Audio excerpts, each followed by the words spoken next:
Aladi faciotany volagna febroary rombropolo sy roa arivo indroaro megnano avy hatrany ny lohateny mbavaotsika amin'ity ariva ity. Fampahafantaragna ny antom-pisian'ny MFM io no fiofanagna natolotry ny départementan'ny MFM tao amin'ny fiangonana adventiste tanamboantsiranagna omaly sabotsy sy fahadimy ny volagna febroary. Hotanteragna agnantalahy ny voalohany ka hatramin'ny fahiny ny volagna aogositra rombropolo sy roa arivo ny fianamben'ny vehivavy adventiste amin'ny tongo rombropolo sy roa arivo ity. Fiofanagna natolotry ny taleny département miadidiny fipikry avy amin'ny ranomasimbe indiana teto Antsiranagna ny fa rombropolo ka hatramin'ny fahadimy amby roapolo ny volagna janoary lasa igny. Ndiary hoarantsika avy hatrany atsipiriana ireo vaovao ireo amin'ity ariva ity tompoko lazy tompoko vavy ny namanao be mitombo Arlène no anolotra izegny magnasanao magnaraka hatramin'ny farany. Matombotsika eo amin'ivony sampagna miadidiny vehivavy eo anivon'ny Fédération Madagascar avaratra ny fampalamba voantsika amin'ity androany ity. Agnisan'ny managna anjara asa lehibe eo anivon'ny fiangonana adventiste amin'ny taran'ny andro fahafito ny sampagna miadidiny vehivavy na ny MFM. Hoy ny départementan'ny MFM ato amin'ny Fédération Madagascar avaratra Ramatoa Monique Zalifa raha nitanisa ireo androm-pisian'ny fikambanan'ny MFM eo anivon'ny fiangonana izy omaly sabotsy fahadimy ny volagna febroary rombropolo sy roa arivo tao amin'ny fiangonana adventiste Tanambao Antsiranagna. Nambarana fa agnisan'ny androm-pisian'ny ity fikambanana ity ny fikolokoloagna ny ao agnaty tafiditra ao agnatin'izegny ny fampianaragna ny ten'Andriamanitra, ny fampivelaragna ny vehivavy ary ny fampianaragna ny fahaiza miaigny. Ireo rehetra ireo no agnisan'ny ifotorany ity fikambanana ity hoy Ramatoa Monique Zalifa taleny départementan'ny MFM ato amin'ny Fédération de Madagascar avaratra. Ya tsara zay mampafantatra atsika ny androm-pisian'ity ministera miadidiny vehivavy ty.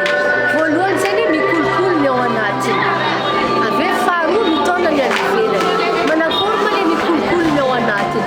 Le mikolokolo ny ao anatiny zany mampivelatra ny vehivavy amin'ny lafiny rehetra, lafiny ara-panahy, lafiny ara-nofo, agnatin'ilay fianarana atao zavatra, indrindra ambony zay ny fianarana ny tenin'Andriamanitra. Ary le faharoa ndraiky le mitondra ny any ivelany. Io zany tegna androm-pisian'ity sampagna ty. Dia fagnanaovana ny asa fitoliagna. Ary ny vehivavy dia tokony no alaragna amin'izay satria raha ny fiangonantsika ny vehivavy zay no tegna maro anisa. Ary atsika zany tokony andray anjara mavitrika eo anivon'ny fiangonana. Indrindra atsika hiatriky Pentecoste 2022 ty, atsika vehivavy tsiraikaraiky zany samby mpandray anjara mavitrika arakaraka ny fanomezam-pahasoavana zay misy atsika, zay misy eo amintsika tsiraikaraiky. Zay fa ny valo amby roapolo ka hatramin'ny fahatelopolo ny volagna janoary rombropolo sy roa arivo lasa teo igny dia nisy ny fianareo mpitarika MFM tato amin'ny faritra Diana izay nitanterahagna tagny Ambanja. Agnisan'ny dinika niritra ty fotoagna ity dia ny fampandrosoagna ny fikambanan'ny vehivavy adventiste indrindra fa amin'izao vaninandro misy atsika izao. Agnisan'ny voaresika niritra ty fihaonagna ity fa ny vehivavy dia irak'Andriamanitra hitondra ny ankonany ho amin'Andriamanitra. Ny vehivavy sy ny fahasalamagna, ny vehivavy sy ny tokantragno ary ny vehivavy sy ny asa fitoliagna. Nambaran'ny Ramatoa taleny départementan'ny MFM fa managna anjara asa lehibe eo agnivon'ny asa fitoliagna filazantsara ny vehivavy ary afaka mavita zavatra lehibe ihany koa izy ireo. Noho izany dia nentanyny manokana ny vehivavy adventiste mba handray anjara ao agnatin'izao conférence lehibe izay ho tanteragna ny volagna avril ho avy izao izay nampitondraigna ny lohateny hoe Pentecoste 2022. Aveo koa tiako manety amintsika fa zay zany tamin'ny herinandro lasa igny tagny Ambanja ny mpitariky ny vehivavy tamin'ny faritry ny Diana ty. Nandinidiniky ny raha tegna fototry ny koragnay tagny ny fomba ampandrosoana ny vehivavy. Ny koragnay tagny manakory ma satria ny vehivavy k'Andriamanitra tonga ny ankohona ny kristiana. Ny koragnay tao manakory tonga ankohona ny kristiana zegny. Ny koragnay tagny ny vehivavy sy ny fahasalamagna. Ny vehivavy dia manana andraikitry hitondra sakafo masoa eo ambony latabatra. Ny koragnay tao koa ny vehivavy sy ny tokantragno satria tsy misaraka amin'ny vehivavy ny tokantragno. Karakory fomba atao mba hanagnana tokantragno mendrika tokantragno sambatra. Ary fahefatra ny vehivavy sy ny asa fitoliagna. Mbala magnamafy le raha mikoragny teo raha mizatsika agnatin'ny Baiboly dia misy vehivavy maro zay nampiasain'Andriamanitra nitondra famonjena ho an'ny firenena. Ary nentany koa ny vehivavy taty amin'ny faritry ny diana mba anisan'ny vehivavy mavitrika taona ny famonjena amin'ny faritry diana zay misy azy. Manana programa ihany koa ny vehivavy adventiste na ny MIFEM amin'ny ity taogno 2024 ity ho iatrany ny fagnambarany talian'ny départementany MIFEM ato amin'ny fédération-ny Madagasikara avaratra. Isy ny fianambeny vehivavy adventiste na ny MIFEM izay ho tanteragna ny voalohany ka hatramin'ny fahaeniny ny volana Aogositra 2024 agny Antalaha. Efa misokatra ny fisoratana agnarana ho izy noho izegny dia magnentana hatrany ny sambatan'olona tsirairay avy izy mba handray anjara ao anatin'ity fionagna ity. Mitondra ny fagnazavagna Ramatoa Monique Zalifa talian'ny départementany MIFEM ato amin'ny fédération-ny Madagasikara avaratra.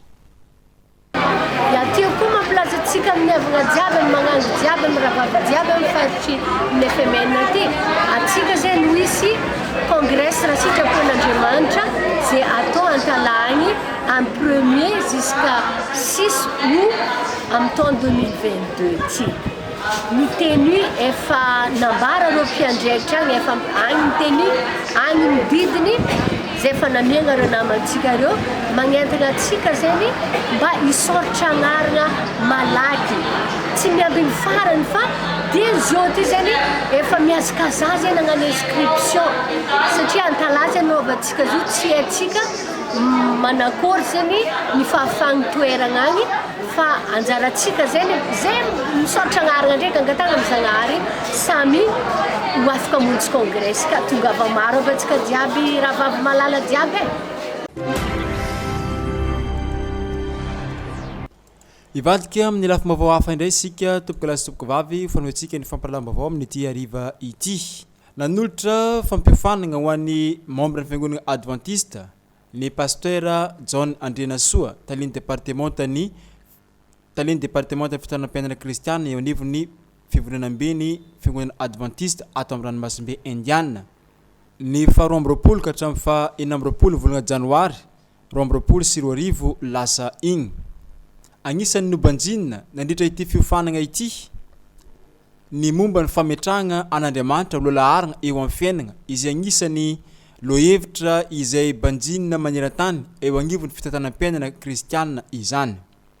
Tariva ka hatramin'ny alarobia androany dia nisy fotoana manokana izay nirahana tamin'ny membre ny fiangonana, tamin'ny pasteur, tamin'ireo mpitantanasa tsy talian'ny département teto amin'ny fédération izay nitanterahana teto amin'ny fiangonana Antanambao ny lohahevitra izay nodinina tamin'izany dia hoe God first izay teny filamatry ny département ny fitantanam-piainana kristiana maneran-tany izay midika hoe atao lolaharana amin'ny zavatra rehetra Andriamanitra.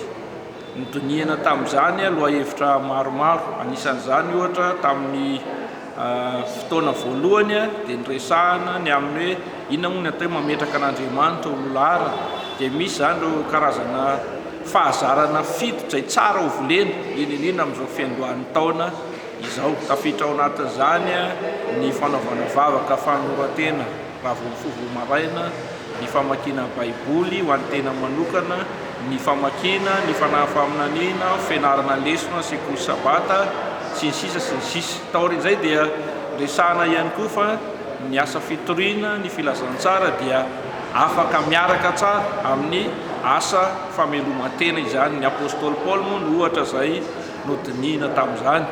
Taorin'izay dia niresahana ihany koa ny amin'ny hoe ny asa fitoriana dia adidy sy andraikitra lehibe izay nakin'Andriamanitra tamin'ny fiangonana izany indrindra ho antsika adventiste amin'ny tanany andro fafito dia natao hitondra ny havatra fampitandremana farany ho an'ity zao tontolo zao eo andalam-paharavana ity isika. Noho izany dia manana didy sy andraikitra manokana isika membre ny fiangonana zany ny mpitady ny fiangonana rehetra eo amin'izay fandraisana anjara amin'ny fitoriana ny filazantsara fanafainganana ny fividy Jesosy eny Andriamanitra. Ankoatr'izany koa dia notsindrian'ny pasteur John Andrenasoa talian'ny départementan'ny fitantanam-piainana kristiana ato amin'ny ranomasimbe indiana nitokana nagnano membre rehetra fatokisana ny fagnatsaragna ny fifandraisana amin'ny tokantragno sy ny hafa ihany koa ho iatrany ny fagnazavany.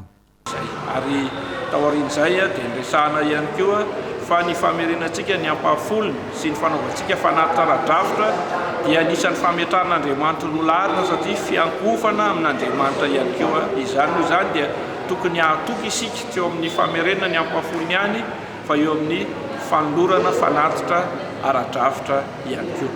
Ary ny loha hevitra fara moa izay ny raha nijery dia ny hoe ny fitantanam-piainana kristianina sy ny mahampianatra. Tokony ho mpianatra Kristy isika ao amin'izay fitantanana ro fananana izay nomen'Andriamanitra antsika izany. Tafiditra anatin'izany ny vatantsika, ny fotoanantsika, ny talentantsika ary ro fananana ara-materialy izay nomen'Andriamanitra eo am-piantanantsika. Noho izany dia tokony ahatoky isika amin'ny zavatra rehetra. Resahana atao anatin'izany ihany koa ny tokony hanatsarana ny fifandraisana eo amin'ny tokantrano, ny fifandraisana amin'ny hafa, ny mazava-dehibe, ny fifamelan-keloka, ny fandeferana, ny fampihavanana ary ireo zavatra maro izay angatahana amintsika. Tsy latsa-danja noho izany ny andraikitra eo fitoriana ny filazantsara izay anisan'ny faritan'i Kristy izany.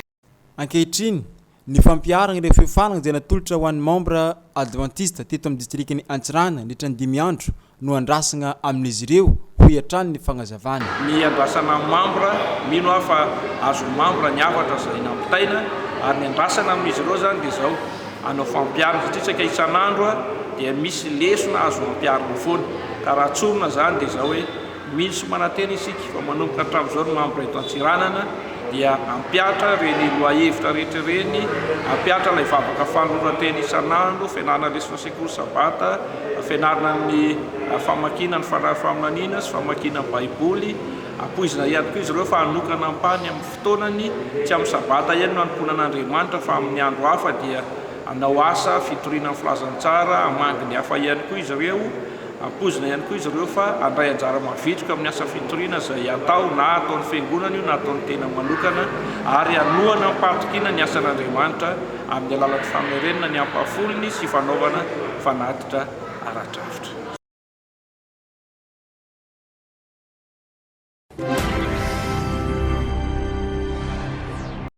Zay ny masaka azy nareo sanao tamin'ity androany ity topola sy tompoko vavy mirary soa anao magnome fotoagnanao ho amin'ny rapitso indray veloma tompoko.